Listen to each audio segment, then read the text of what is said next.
When there's no more hope is left in me, I can see what comes my way. Halo, Assalamualaikum warahmatullahi wabarakatuh.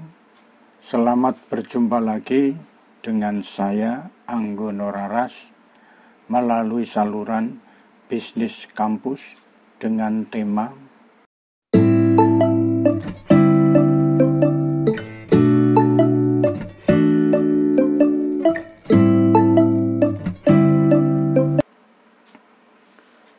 cara mengetahui perusahaan sehat.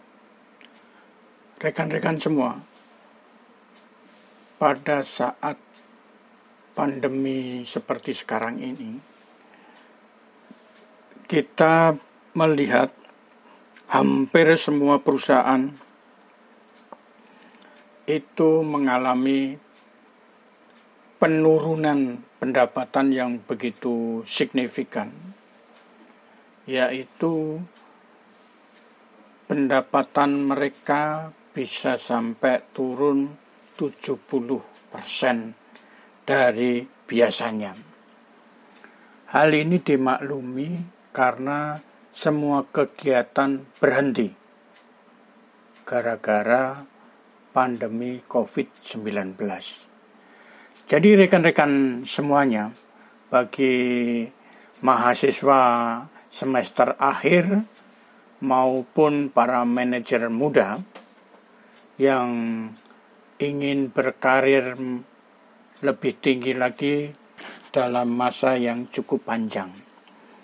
Jadi untuk melihat satu perusahaan sehat itu ada dua hal yang bisa menjadi patokan.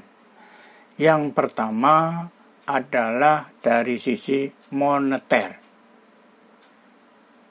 di mana di dalam moneter tadi ada satu pendapat tentang masalah keuangan. Di dalam keuangan tadi tercantum satu pendapatan. Pendapatan ini kita perlu tahu dalam satu perusahaan. Dari pendapatan ini biasanya dilaporkan dalam bentuk tahunan atau disebut juga laporan keuangan tahunan atau laporan tahunan di dalamnya mencakup pendapatan. Apabila dalam kurun waktu 5 tahun terakhir itu pendapatannya masih meningkat tajam, itu artinya dari sisi pendapatan itu bagus. Tetapi pada saat pandemi sekarang ini, kita akan diskusikan nanti, tapi ini sebelum pandemi, maka perusahaan itu dinilai bagus. Tapi kita juga harus melihat satu hal lagi dari bagian moneter ini, yaitu tentang rugi laba. Apabila pendapatan meningkat terus, tetapi perusahaan masih rugi, artinya perusahaan tadi belum sehat. Alangkah baiknya apabila diikuti kenaikan pendapatan yang terus-menerus tadi dengan adanya kenaikan laba. Jadi artinya dengan adanya pendapatan tadi akan menciptakan laba. Jadi dari tahun ke tahun kalau pendapatannya meningkat, maka labanya pun juga akan meningkat. Hal ini penting. Kemudian ada hal satu lagi yang dibutuhkan oleh rekan-rekan mahasiswa semester akhir dan para manajer-manajer muda, yaitu dari sisi strategis. Dari sisi strategis itu ada dua hal. Yang pertama adalah kepuasan. Jadi di dalam kepuasan ini artinya perusahaan mampu memberikan kepuasan terhadap karyawan dan kepuasan terhadap pelanggan. Hal yang pertama kali perlu dilakukan oleh perusahaan itu adalah kepuasan karyawan. Selama ini kita melihat perusahaan-perusahaan itu hanya mementingkan kepuasan pelanggan, sementara kepuasan karyawan diabaikan. Apabila kepuasan karyawan ini diabaikan, akan membuat bahwa perusahaan ini tidak akan lama bertahannya. Jadi yang paling penting, bagaimana perusahaan tadi menciptakan kepuasan bagi karyawan pertama kali. Jadi kepuasan karyawan itu apa? Yang pertama tentunya itu masalah gaji. Asal gaji sesuai dengan peraturan, itu artinya sudah memenuhi syarat. Alangkah baiknya apabila perusahaan itu untung, maka karyawan pun sebaiknya diberikan bonus. Jadi bonus ini artinya di luar THR ataupun tunjangan yang sudah semestinya. Jadi bonus ini diberikan karena perusahaan untung atau laba. Apabila karyawan puas, maka karyawan akan bekerja dalam melaksanakan tugasnya dengan penuh tanggung jawab. Karena bagaimanapun sifat manusia itu adalah tahu membalas budi. Kemudian kita masuk ke pelanggan.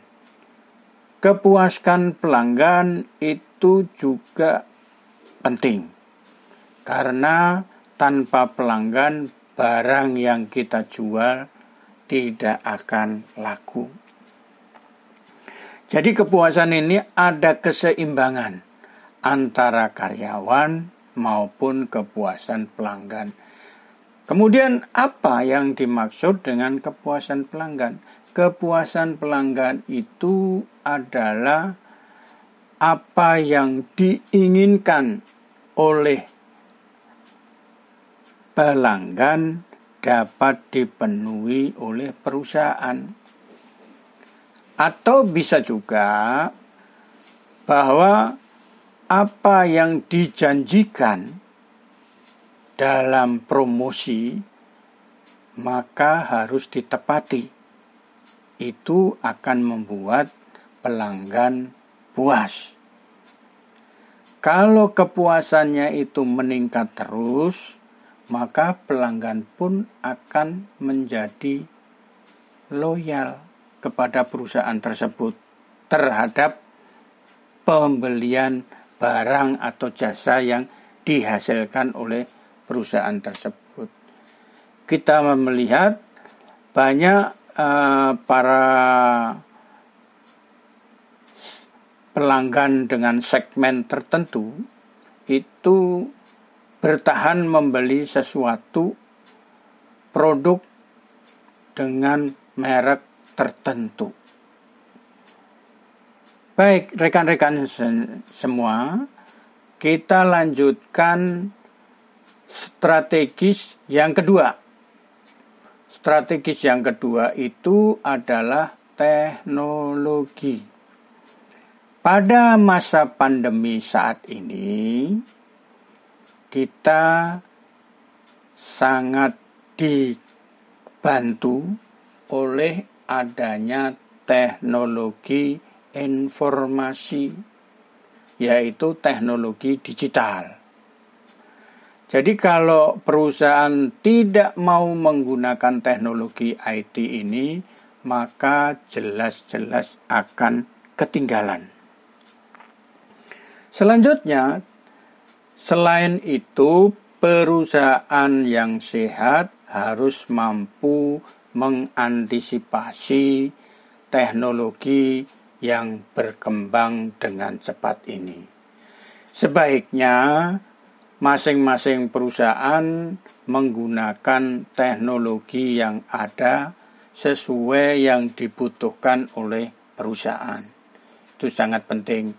Jadi kita melihat bahwa ada peran moneter dan ada peran strategis. Kemudian untuk perusahaan yang ada pada saat 1 tahun setelah pandemi ini, maka kita perlu melihat apakah ada peningkatan pendapatan dari 1 tahun sebelumnya atau masih tertatih-tatih.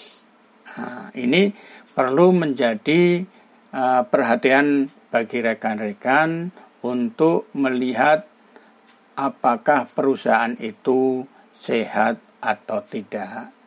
Baiklah rekan-rekan semua, mudah-mudahan hal ini bermanfaat. Terima kasih. Wassalamualaikum warahmatullahi wabarakatuh.